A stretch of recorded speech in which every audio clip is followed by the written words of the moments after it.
When we think of ancient Egypt, one image probably pops into your head right away: the pharaoh, all powerful, divine, the absolute ruler of this massive kingdom. But here's the thing: that iconic image didn't just appear out of nowhere. Somebody had to invent it. So today, we're going to dig in and see how the very idea of the pharaoh was built, literally from the ground up. I mean, look at this. This image is etched not just in stone, but in our collective memory. It represents a whole package deal. You've got a king who is both the head of state and a living god. It's a fully formed idea of power, and it's designed to be completely unquestionable.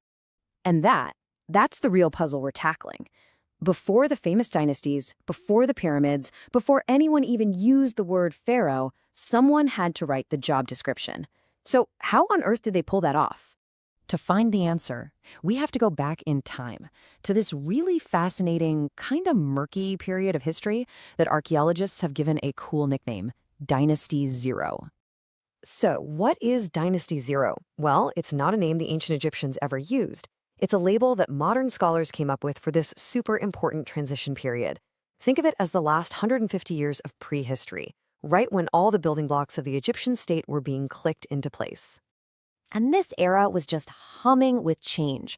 You start to see these really powerful regional leaders, let's call them proto-kings, starting to pop up.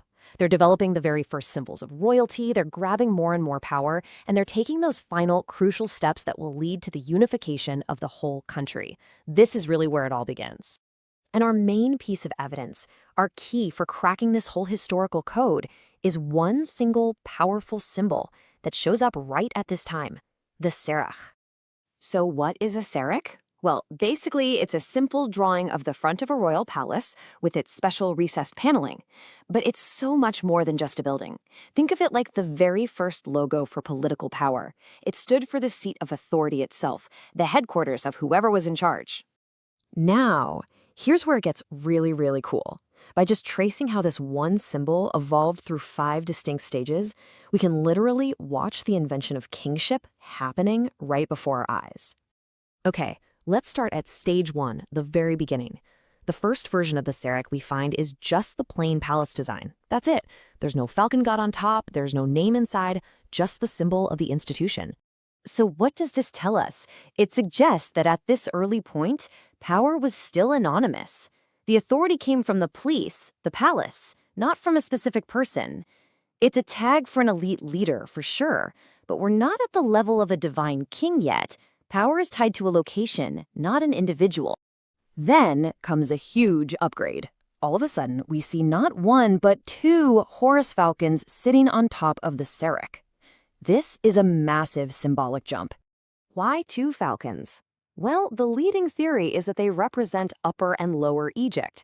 This is basically the first clear declaration of an ambition to rule the whole country, the 2 lands, as the Egyptians called it. It's a political claim for unification, backed up by twice the divine power. But stage 3, now this is the real game changer. For the very first time, we see a ruler's actual name, in this case King Narmer, written right inside the serach. And this is just a pivotal moment in history. The symbol of the palace now becomes a frame, a container, for the king's own identity. The ruler isn't just in the palace anymore. The ruler is the state. This one simple graphic design truck marks the birth of the royal name, a tradition that would define Egyptian kingship for the next 3,000 years. Now, you'd think the story ends there, but it takes this really surprising turn. Some rulers, like a king named Irihor, actually dropped the palace frame altogether and just used their names. This might look like a step backward, but it's actually an incredible statement of confidence.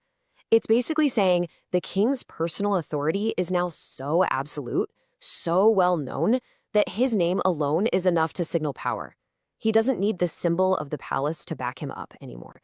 That is a serious power move.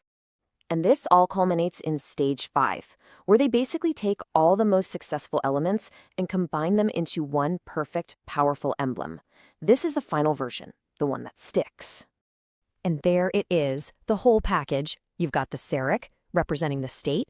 You have the king's personal name inside, showing he embodies the state. And you have the Horus falcon on top, declaring his divine connection. That's it. The visual brand of the pharaoh is officially born. But this was never just about designing a good logo. This powerful new branding for kingship was the ideological engine that drove a very real political and military project, the unification of all of Egypt. And what's so cool about this slide is you can see how this happened geographically. The whole push for unification came from the south, from these power centers in Upper Egypt like Hyrcanopolis. These proto-kings used their new ideology, their new brand, to expand their control steadily northward up the Nile. And it happened step by step. First, they locked down their home base in the south. Then they pushed into Middle Egypt. From there, they advanced into the rich Nile Delta, and even expanded their influence outside of Egypt's traditional borders, before finally they controlled the whole thing. That new symbol of power was practically a blueprint for conquest. And the thing that's just incredible to wrap your head around is how long this invention lasted. The system of royal identity that they created way back in Dynasty 0, it wasn't just some temporary fix. It became the unshakable foundation of their civilization for its entire 3,000-year run. Which really leaves us with this final thought.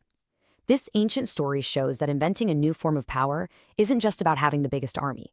You also have to invent the symbols, the ideology, the brand that makes your power seem natural, inevitable, and maybe even divine.